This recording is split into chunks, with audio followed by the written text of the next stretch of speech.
একটা প্রশ্ন দিয়ে শুরু করি আজকের এই গল্প।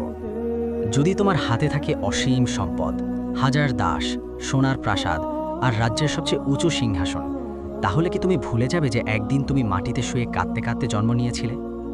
বেশিরভাগ মানুষ ভুলে যায়, আর যখন ভুলে যায় আল্লাহ তখন মনে করিয়ে দেন, কখনো ধীরে ধীরে, কখনো এক রাতেই।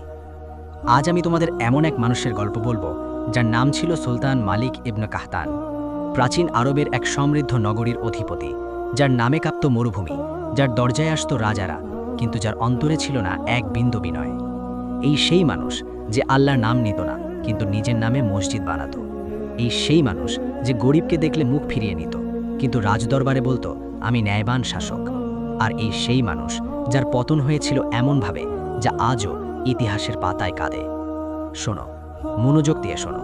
সেটা ছিল এমন এক যুগ যখন আরবের মরুভূমিতে বাতাস বইত তলোয়ারের শব্দ নিয়ে, যখন একটা গোত্রের শক্তি মাপা হতো তার উটের সংখ্যায়, তার যোদ্ধাদের বুকের প্রস্থে আর তার নেতার কণ্ঠস্বরের গভীরতায়।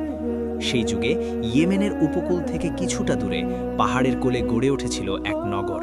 নাম ছিল আল ওয়াদি আল আম্বার, অর্থাৎ সুগন্ধের উপত্যকা। কারণ সেখানকার মাটিতে জন্মাতো আতর গাছ, চন্দন আর মিষ্টি রজনীর ঘাস, যা বিক্রি হতো দূর দূরান্তের বাজারে। এই নগরে জন্ম নিয়েছিল একটি ছেলে। বাবা ছিল এক সাধারণ ব্যবসায়ী, সৎ মানুষ কিন্তু দরিদ্র। মা ছিল ধার্মিক। সেই মহিলা ফজরের নামাজের পর কাঁদতেন আর বলতেন, ইয়া আল্লাহ, আমার ছেলেকে নেক কর, শুধু নেক কর। কিন্তু জীবন কখনো কখনো দোয়ার উত্তর দেয় পরীক্ষার মোড়কে। ছেলেটির নাম রাখা হয়েছিল মালিক, অর্থ রাজা। ছোটবেলায় মালিক ছিল তীক্ষ্ণ বুদ্ধির। 12 বছর বয়সে সে বাজারে গিয়ে এমন দরকষাকষি করত যে বড় ব্যবসায়ীরাও অবাক হয়ে তাকিয়ে থাকত। 15 বছরে সে নিজেই একটা ছোট্ট কারওয়ান পরিচালনা করত। 20 বছরে সে ধনী। কিন্তু ধন আসার সাথে সাথে এলো অন্য কিছুও, এলো অহংকার। প্রথমে ছোট ছোট লক্ষণ। মা যখন বলতেন, মালিক নামাজ পড়েছিস, সে বলতো, মা আমার এত সময় কোথায়, ব্যবসা দেখতে হয়। বাবা যখন বলতেন, বেটা গরিবদের একটু সাহায্য কর, সে বলতো, বাবা তারা কেন গরিব, সেটা কি আমার দোষ? শব্দগুলো ছোট ছিল, কিন্তু বিষ ছিল মারাত্মক। 25 বছর বয়সে মালিক বিয়ে করল নগরের সবচেয়ে সুন্দরী মেয়েকে, জোহরা বিনতে আমর। মেয়েটি ছিল ধার্মিক, শান্ত এবং অসম্ভব ভালো মনের। কিন্তু মালিক তাকে ভালোবাসত সৌন্দর্যের জন্য, আত্মার জন্য নয়। 30 বছর বয়সে সে হলো নগরের সবচেয়ে ধনী মানুষ। 35 বছরে সে হলো সুলতান। সেই নগরের বৃদ্ধ প্রধান যখন মারা গেলেন, তখন কেউ তার উত্তরসূরি হওয়ার সাহস পেল না। কারণ মালিকের কাছে ছিল সবচেয়ে বেশি সম্পদ, সবচেয়ে বেশি অস্ত্র আর সবচেয়ে বেশি প্রভাব। তাকে ডেকে বলা হলো, তুমিই আমাদের সুলতান। সে সেদিন সিংহাসনে বসে চারদিকে তাকালো, এবং প্রথমবারের মতো সে হাসল এমনভাবে যে হাসিতে কৃতজ্ঞতা ছিল না, ছিল শুধু দম্ভ। সেই হাসি দেখে বৃদ্ধ উপদেষ্টা শেখ ইউনুস চুপ করে চোখ বন্ধ করলেন। তার মনে পড়ল একটি আয়াত, ইন্নাল্লাহা লা ইউহিব্বুল মুস্তাকবিরিন, নিশ্চয়ই আল্লাহ অহংকারীদের ভালোবাসেন না। সূরা নাহল 23। শেখ ইউনুস সেদিন বুঝেছিলেন এই নগরের উপর একটা পরীক্ষা আসছে। সুলতান হওয়ার পর মালিকের জীবন বদলে গেল আরও দ্রুত গতিতে। সে প্রাসাদ বানালো, এমন প্রাসাদ যার দেয়ালে ছিল আমদানি করা মার্বেল, যার ছাদে ঝুলত সোনার ঝাড়বাতি, যার বাগানে ছিল পারস্য থেকে আনা ময়ূর। সে পোশাক পরত রেশমের, এমন রেশম যা সাধারণ মানুষ কখনো ছুঁয়েও দেখেনি। সে খেত সোনার থালায়, আর যখন সে রাস্তায় বের হতো, তার আগে হাঁটত 30 জন অনুচর, পিছনে থাকত 50 জন দেহরক্ষী। কিন্তু সবচেয়ে ভয়ঙ্কর যা ছিল সেটা হলো তার কথা বলার ধরন। একদিন এক গরিব কৃষক এসেছিল তার দরবারে। খরার কারণে ফসল নষ্ট হয়েছে, কর মাফ চাইতে এসেছে। লোকটা কাঁপছিল ভয়ে, তার হাত ছিল শুকনো মাটির মতো, চোখে জল। মালিক তার দিকে তাকালো, তারপর বলল, তুই যদি চাষ করতে না পারিস তাহলে তুই কৃষক কেন? যাও, আমার সামনে থেকে সরো। দরবারে সবাই চুপ, কেউ কথা বলেনি। শুধু কোনায় দাঁড়িয়ে থাকা বৃদ্ধ উপদেষ্টা শেখ ইউনুস একটু নিচু কণ্ঠে বললেন, সুলতান সতর্ক হন। মালিক ঘুরে তাকালো, তার চোখে ছিল বিদ্রুপ। বলল, আপনি কি আমাকে শেখাতে এসেছেন? সেদিন শেখ ইউনুস চলে গেলেন দরবার থেকে। সেদিন থেকে দরবারে আর কেউ সত্যি কথা বলেনি। বছরের পর বছর কেটে গেল। মালিক আরও বড় হলো, তার নগরে যোগ হলো আরও নগর, তার সম্পদ বাড়ল আরও, তার নাম ছড়িয়ে পড়ল দূর দেশেও। কিন্তু তার স্ত্রী জুহরা একা থাকত। সে জায়নামাজে বসে কাঁদত। সে দোয়া করত, ইয়া আল্লাহ, আমার স্বামীকে হেদায়াত দাও। আর এই কান্নার সাক্ষী ছিল শুধু রাতের অন্ধকার এবং আল্লাহ। সুলতান মালিকের প্রাসাদের সবচেয়ে উঁচু মিনারে একটা পতাকা উড়ত। সোনালী রঙের সেই পতাকায় লেখা ছিল তার নিজের নাম, আল্লাহের নাম নয়। প্রতিদিন ভোরবেলা সূর্য উঠলে সেই পতাকা আলোয় ঝলমল করত, আর নগরের মানুষ সেটা দেখে বুঝত সুলতান আজও আছেন, আজও তার ক্ষমতা অটুট। কিন্তু আল্লাহের আরশের কাছে সেই পতাকার কোনো মূল্য ছিল না, কারণ আল্লাহ দেখেন অন্তর, পতাকা নয়। সেই বছর নগরে প্রথম সতর্কবাণী এলো খুব শান্তভাবে, এলো এমনভাবে যেভাবে আল্লাহ সব সময় সতর্ক করেন, ধীরে কিন্তু স্পষ্টভাবে। সেটা ছিল এক রাত। মালিক তার প্রাসাদের সবচেয়ে বড় কক্ষে শুয়ে আছে। চারদিকে রেশমের পর্দা, মাথার নিচে পালকের বালিশ, ঘরে সুগন্ধি ধূপের ধোঁয়া। সে ঘুমের মধ্যে একটা স্বপ্ন দেখল। স্বপ্নে সে দেখল সে একটা বিশাল মরুভূমিতে দাঁড়িয়ে, একা। তার পরনে কোনো রাজকীয় পোশাক নেই, হাতে কোনো তলোয়ার নেই। সে শুধু একটা সাদা কাপড় পরা মানুষ। চারদিকে বালি, আকাশে কোনো মেঘ নেই, সূর্য জ্বলছে মাথার উপর, এত তীব্র যে চামড়া পুড়ে যাচ্ছে। সে হাঁটতে চাইল, কিন্তু পা আটকে গেল। সে চিৎকার করতে চাইল, কিন্তু গলা থেকে শব্দ বের হলো না। তারপর সে দেখল দূর থেকে একজন মানুষ আসছে, সাদা লম্বা পোশাক, মুখে শান্তির আলো। কাছে এসে বলল, মালিক, তুমি কি জানো তোমার নামের অর্থ রাজা, কিন্তু প্রকৃত রাজা শুধু একজন। তুমি কি তাকে ভুলে গেছো? মালিক জবাব দিতে পারল না। সেই মানুষটা আবার বলল, ফিরে যাও, এখনো সময় আছে। তারপর মালিকের ঘুম ভেঙে গেল। সে উঠে বসল, বুক ধরফর করছে, কপালে ঘাম। সে কিছুক্ষণ বসে রইল। তারপর পাশে ঘুমোচ্ছিল জুহরাকে একটু দেখল। তারপর আবার শুয়ে পড়ল এবং ভাবল, এটা শুধু স্বপ্ন। এটাই ছিল তার সবচেয়ে বড় ভুল। কারণ নবীজি সাল্লাল্লাহু আলাইহি ওয়াসাল্লাম বলেছেন, সৎ স্বপ্ন আল্লাহের পক্ষ থেকে আসে। আল্লাহ তাকে ডাকছিলেন, কিন্তু সে ঘুরে শুয়ে পড়ল। দ্বিতীয় সতর্কবাণী এলো আরও কিছুদিন পর। এবার এলো একজন মানুষের মাধ্যমে। সেই মানুষটার নাম ছিল ইব্রাহিম আল ফাকির, নগরের সবচেয়ে বৃদ্ধ আলেম। বয়স ছিল ৯০-এর কাছাকাছি, পিঠ বাঁকা, চোখে ঝাপসা, কিন্তু কণ্ঠস্বর ছিল এখনও দৃঢ়। তিনি একদিন দরবারে এলেন। মালিক তখন তার দরবারে বসে বিচার করছিল একটা মামলা। এক গরিব কামার নাকি সুলতানের গুদামঘর থেকে সামান্য কিছু লোহা চুরি করেছে। আসলে সে চুরি করেনি, সে শুধু ভুল করে অন্যজনের লোহা তুলে নিয়েছিল। কিন্তু মালিকের দরবারে ন্যায় বিচার ছিল না, ছিল শুধু ক্ষমতার বিচার। মালিক হুকুম দিল, এর হাত কেটে দাও। দরবার স্তব্ধ। ঠিক সেই মুহূর্তে বৃদ্ধ ইব্রাহিম আল ফাকির সামনে এগিয়ে এলেন, কাঁপা কাঁপা পায়ে, কিন্তু সোজা বুকে। বললেন, সুলতান, আল্লাহকে ভয় করুন। এই লোক নির্দোষ, আর যদি সে দোষীও হতো তাহলেও বিচার হতো প্রমাণের পর। ইসলামে অন্ধ শাস্তি নেই। দরবারে পিন পড়লে শোনা যাবে। মালিক ধীরে ধীরে মাথা তুলল, তার চোখ দুটো সরু হয়ে গেল। বলল, বৃদ্ধ, তুমি কি আমার দরবারে এসে আমাকে শেখাতে চাও? বৃদ্ধ ইব্রাহিম আল ফাকির ভয় পেলেন না। বললেন, আমি আপনাকে শেখাতে আসিনি সুলতান, আমি আপনাকে মনে করিয়ে দিতে এসেছি, একদিন আপনাকেও বিচারের কাঠগড়ায় দাঁড়াতে হবে। সেই বিচারক কিন্তু আপনার মতো অন্ধ নন। মালিকের চোয়াল শক্ত হয়ে গেল। সে বলল, এই বৃদ্ধকে দরবার থেকে বের করে দাও, আর এই কামারের হাত কাটো। সেদিন একজন নির্দোষ মানুষের হাত কাটা গেল, আর একজন সৎ আলেমকে দরবার থেকে তাড়িয়ে দেওয়া হলো। বৃদ্ধ যাওয়ার সময় দরজায় দাঁড়িয়ে ফিরে তাকালেন। তার চোখ দিয়ে জল পড়ছিল। সে শুধু বললেন, ইয়া আল্লাহ, তুমি সাক্ষী, আমি আমার দায়িত্ব পালন করলাম। তারপর চলে গেলেন। সেদিন থেকে নগরের আলেমরা চুপ হয়ে গেলেন, কারণ সবাই জানত কথা বললে কি হয়। আর যখন সমাজে সত্য বলার মানুষ চুপ হয়ে যায়, তখন বুঝতে হয় সেই সমাজের উপর আযাব আসতে বেশি দেরি নেই। তৃতীয় সতর্কবাণী এলো তার নিজের ঘর থেকে। জোহরা, তার স্ত্রী, সেই ধার্মিক মেয়েটি যে বছরের পর বছর ধরে স্বামীর জন্য কাঁদছিল, দোয়া করছিল, সে একদিন সাহস করে কথা বলল। সেটা ছিল এক রাত। মালিক খাওয়া দাওয়া সেরে বসে আছে। জোহরা পাশে এলো, শান্তভাবে বসল। তারপর বলল, আমার একটা কথা শুনবেন? মালিক বলল, বলো। জোহরা বলল, আপনি কি জানেন নগরের মানুষ আপনাকে ভয় পায়, কিন্তু কেউ আপনাকে ভালোবাসে না। ভালোবাসা আর ভয় এই দুটো কখনো এক নয়। একজন সুলতানের শক্তি আসে মানুষের ভালোবাসা থেকে, আর সেটা পাওয়া যায় শুধু ন্যায় থেকে। মালিক চুপ করে রইল। জোহরা আবার বলল, আপনার মা মারা যাওয়ার আগে শুধু একটা কথাই বলেছিলেন, মালিক যেন আল্লাহকে না ভোলে। আপনি কি মনে রেখেছেন সেটা? মালিকের চোখে কিছু একটা নড়ে উঠল। এক মুহূর্তের জন্য, মাত্র এক মুহূর্তের জন্য সে দুর্বল হয়ে পড়ল। তার মনে পড়ল মায়ের মুখ, মায়ের সেই কাঁদো কাঁদো চোখ, মায়ের সেই দোয়ার হাত। কিন্তু সেই মুহূর্ত বেশিক্ষণ টিকল না। অহংকার আবার ঢেকে দিল সেই আলো। সে উঠে দাঁড়ালো, শীতল কণ্ঠে বলল, জোহরা, তুমি একজন ভালো মেয়ে, কিন্তু রাজনীতি তোমার বিষয় নয়, নিজের কাজ করো। সেদিন জোহরা আর কথা বলেনি।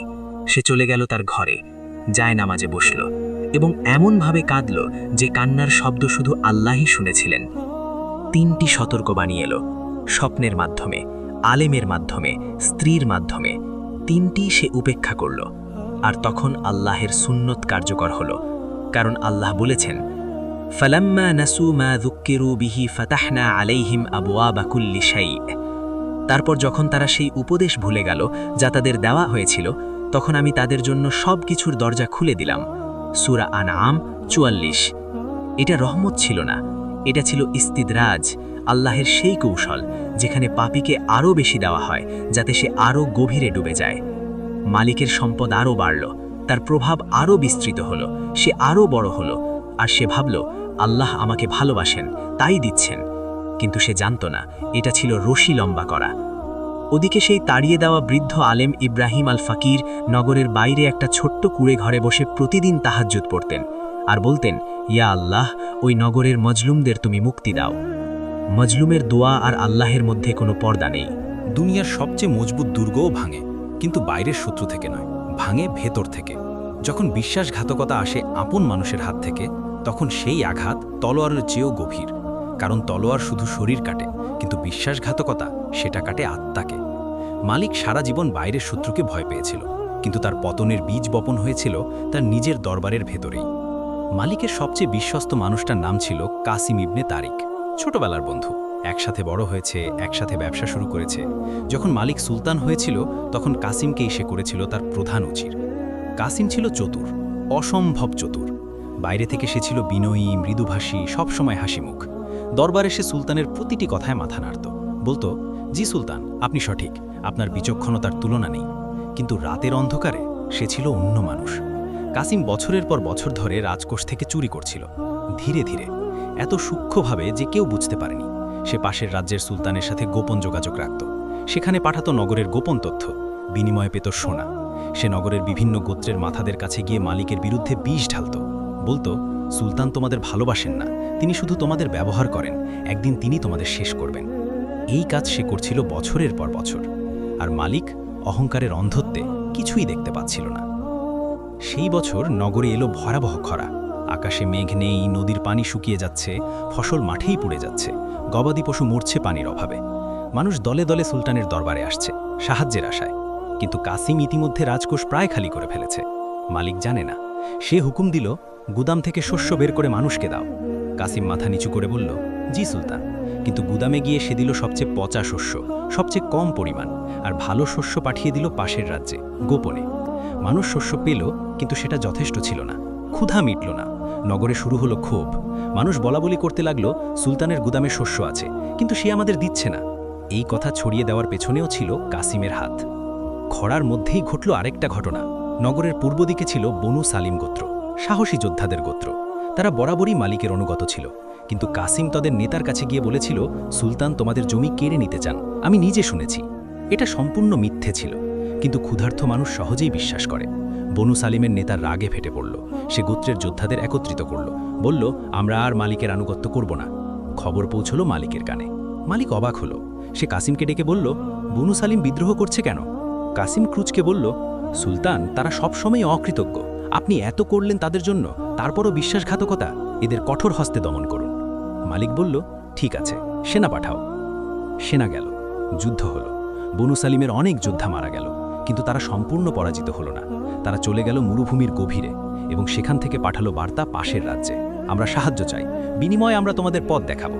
পাশের রাজ্যের সুলতান, যে ইতিমধ্যে কাসিমের কাছ থেকে সব তথ্য পাচ্ছিল, সে হাসল, বলল, সময় এসেছে। এই সব কিছু যখন ঘটছিল, মালিক তখন কি করছিল? সে তখন প্রাসাদের নতুন একটা অংশ বানাচ্ছিল। তার স্থপতিকে বলেছিল, আমি চাই এই কক্ষের ছাদ এত উঁচু হোক যেন মনে হয় আকাশ ছুঁড়েছে। নগরে মানুষ না খেয়ে আছে, আর সুলতান ছাদ উঁচু করছে। সেই রাতে জুহরা অসুস্থ হয়ে পড়ল, হঠাৎ করেই, কোনো কারণ ছাড়াই। জ্বর এলো, প্রচণ্ড জ্বর। দাসীরা ছুটে গেল সুলতানের কাছে। সুলতান, বেগম সাহেবা অসুস্থ। সুলতান সেই মুহূর্তে তার নতুন নকশার নির্দেশনা দিচ্ছিল স্থপতিকে। সে বলল, হাকিম পাঠাও। নিজে গেল না। জুহরা শুয়ে আছে। হাকিম এলো, ওষুধ দিল। রাতের অনেকটা কেটে গেল। জুহরার জ্বর কমল না। সে শুয়ে শুয়ে বিড়বিড় করছিল, ইয়া আল্লাহ, ইয়া রহমান, ইয়া রাহিম। গভীর রাতে মালিক এলো। দরজায় দাঁড়িয়ে দেখল জুহরা চোখ বন্ধ করে শুয়ে আছে, ঠোঁট নড়ছে, দোয়া করছে। মালিক কিছুক্ষণ দাঁড়িয়ে রইল। তার মনে হলো এই মেয়েটা সারা জীবন শুধু দোয়াই করল, কখনো অভিযোগ করেনি, কখনো দাবি করেনি, শুধু কেঁদেছে আর দোয়া করেছে। মালিকের বুকে একটা অদ্ভুত ব্যথা অনুভব হলো। সে কাছে গেল, বসল। জুহরা চোখ খুলল, দেখল স্বামীকে, মৃদু হাসল, বলল, আপনি এসেছেন? মালিক বলল, কেমন লাগছে? জুহরা বলল, শরীর খারাপ, কিন্তু মন ভালো, আল্লাহর উপর ভরসা আছে। মালিক চুপ। জুহরা বলল, আপনার জন্য একটা দোয়া করি সব সময়, জানেন? মালিক বলল, কি দোয়া? জুহরা বলল, দোয়া করি আল্লাহ যেন আপনাকে ফিরিয়ে নেন, যেভাবেই হোক, কারণ আমি চাই আপনি জান্নাতে যান। দুনিয়ায় আপনার যা আছে সেটা একদিন শেষ হবে, কিন্তু আখেরাত শেষ হবে না। মালিকের গলায় কিছু একটা আটকে গেল। সে কিছু বলল না, উঠে চলে গেল। কিন্তু সেই রাতে সে ঘুমাতে পারল না। ভোরের কাছাকাছি সময় সে তার জানালার কাছে দাঁড়িয়ে আকাশ দেখছিল। আজান হলো, সে পরিচিত শব্দ, আল্লাহু আকবার। মালিক স্থির হয়ে দাঁড়িয়ে রইল। কতদিন সে নামাজ পড়েনি সে নিজেও মনে করতে পারল না। একটা মুহূর্তের জন্য তার পা নড়তে চাইল, মসজিদের দিকে যেতে চাইল। কিন্তু তখনই দরজায় টোকা পড়ল। কাসিম এসেছে, জরুরি বার্তা। সুলতান, পাশের রাজ্য থেকে সেনাবাহিনী রওনা দিয়েছে। সেই মুহূর্তটা চলে গেল। মালিক ঘুরল, তার চোখে ফিরে এলো সুলতানের দৃষ্টি। বলল, কতজন সৈন্য? 10,000। মালিকের মুখ শক্ত হয়ে গেল। বলল, আমার সেনাপতিকে ডাকো। কিন্তু সে জানত না তার সেনাপতির একটা বড় অংশ ইতিমধ্যে কাসিমের মাধ্যমে কিনে নেওয়া হয়েছে।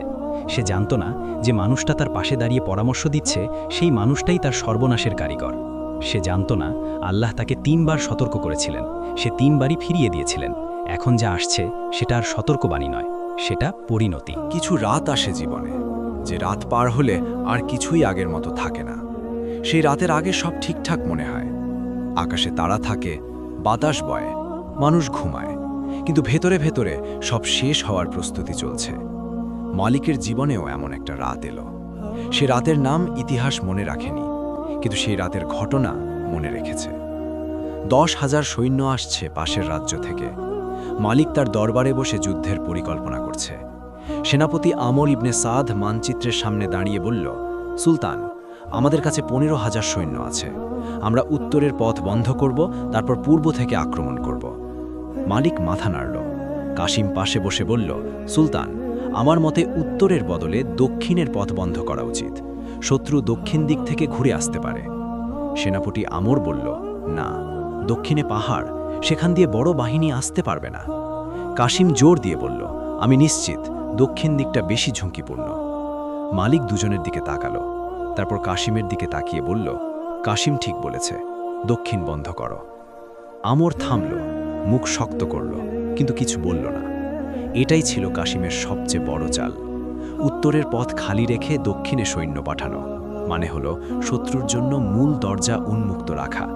আর শত্রু সেটা জানত, কারণ কাসিম আগেই তাদের জানিয়েছিল উত্তর দিয়ে এসো। সেই রাতের 3য় প্রহরে, যখন নগর ঘুমে, যখন পাহারাদাররা ক্লান্ত, যখন মালিক তার প্রাসাদে চিন্তায় জেগে আছে, তখন উত্তরের পাহাড়ের আড়াল থেকে বেরিয়ে এলো 10,000 সৈন্য।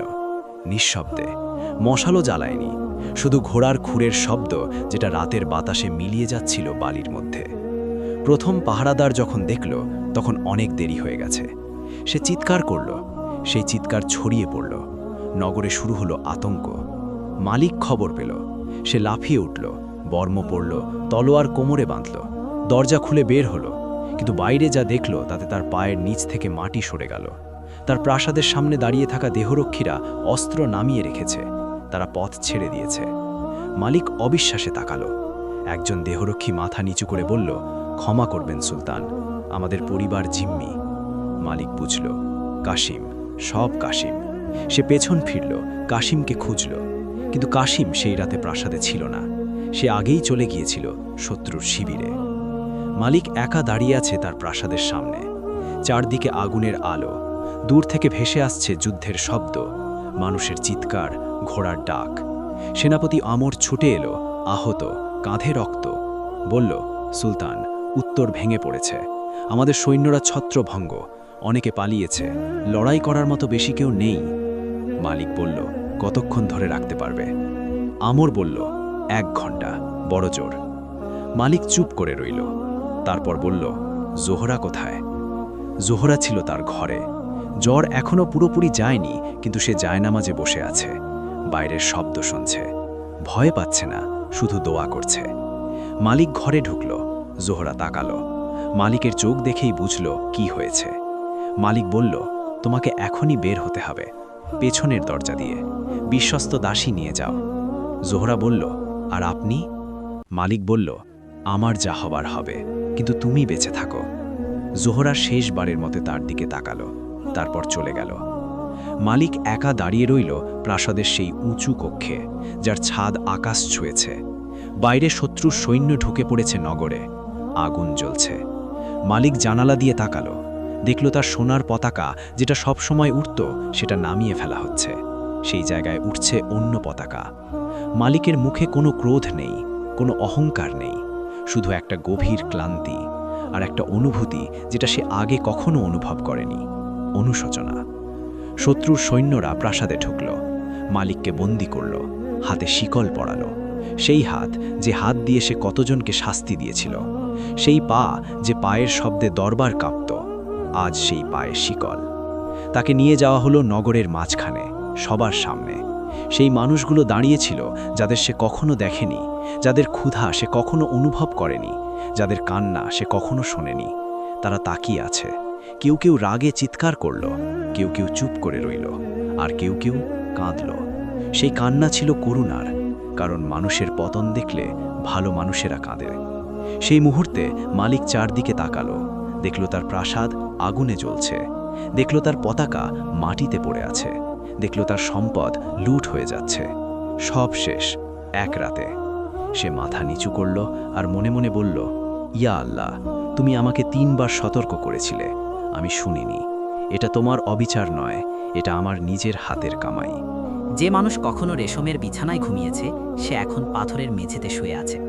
যে মানুষের ঘরে সুগন্ধি ধূপ জ্বলত, সে এখন শ্বাস নিচ্ছে স্যাঁতসেঁতে বাপাসে। যে মানুষের সামনে রাজারা মাথা নত করত, তার হাতে এখন লোহার শিকল। এটাই দুনিয়া, এটাই আল্লাহর হিসাব। যা নিয়ে অহংকার করেছিলে, সেটাই প্রথমে যায়। বন্দী হওয়ার প্রথম রাতে মালিক ঘুমাতে পারেনি, শুধু শুয়েছিল, ছাদের দিকে তাকিয়ে, অন্ধকারে। তার মাথার মধ্যে একের পর এক দৃশ্য ভেসে আসছিল। সেই কৃষকের মুখ, যার হাত কেটেছিল সে, সেই বৃদ্ধ আলেমের চোখ, যাকে তাড়িয়ে দিয়েছিল সে, সেই গরিব মানুষগুলোর মুখ, যাদের কথা সে কখনো শোনেনি, আর সবচেয়ে বেশি তার মায়ের মুখ। সেই মা, যে ফজরের পর কাঁদতেন আর বলতেন, ইয়া আল্লাহ, আমার ছেলেকে নেক করো। মালিকের চোট দিয়ে জল গড়িয়ে পড়ল, নিঃশব্দে, অন্ধকারে। কেউ দেখল না, শুধু আল্লাহ দেখলেন। 3 দিন কেটে গেল। 4র্থ দিনে বন্দিশালার দরজা খুলল। মালিক ভাবল হয়তো শাস্তির হুকুম এলো, কিন্তু দরজায় দাঁড়িয়ে যাকে দেখল, তাকে দেখে তার চোখ বিশ্বাস করতে পারল না। বৃদ্ধ ইব্রাহিম আল ফতির, সেই আলেম যাকে সে একদিন দরবার থেকে তাড়িয়ে দিয়েছিল। 90 বছরের বৃদ্ধ, বাঁকা পিঠ, সাদা দাড়ি, হাতে একটা লাঠি, কিন্তু চোখে অসীম শান্তি। মালিক অবাক হয়ে বলল, আপনি আপনি এখানে কেন? বৃদ্ধ ধীরে ভেতরে এলেন, পাথরের মেঝেতে বসলেন। তারপর মালিকের দিকে তাকিয়ে বললেন, কারণ তুমি যখন আমাকে তাড়িয়ে দিয়েছিলে, সেদিনও আমি তোমার জন্য দোয়া করেছি, আর আজও করি। মালিকের বুকে যেন কেউ ছুরি বসিয়ে দিল। সে কিছু বলতে পারল না। বৃদ্ধ বললেন, নতুন সুলতান আমাকে চেনেন, তিনি আমাকে অনুমতি দিয়েছেন তোমার সাথে দেখা করতে। মালিক বলল, কেন এলেন? আমি আপনার সাথে কি করেছিলাম মনে নেই? বৃদ্ধ হাসলেন। সেই হাসিতে কোনো বিদ্বেষ নেই, কোনো প্রতিশোধের আনন্দ নেই, শুধু মমতা। বললেন, মালিক, আমি এসেছি কারণ একজন মুসলমান আর একজন মুসলমানকে বিপদে ফেলে যেতে পারে না। তুমি আমার সাথে খারাপ করেছিলে, সেটা তোমার হিসাব, কিন্তু আমি যদি এখন না আসি, সেটা আমার হিসাব হয়ে যাবে। মালিক মাথা নিচু করল। বৃদ্ধ বললেন, তোমার স্ত্রী জুহুরা নিরাপদ আছে, সে আমার কুড়ে ঘরে আশ্রয় নিয়েছে। মালিকের চোখ ভিজে গেল।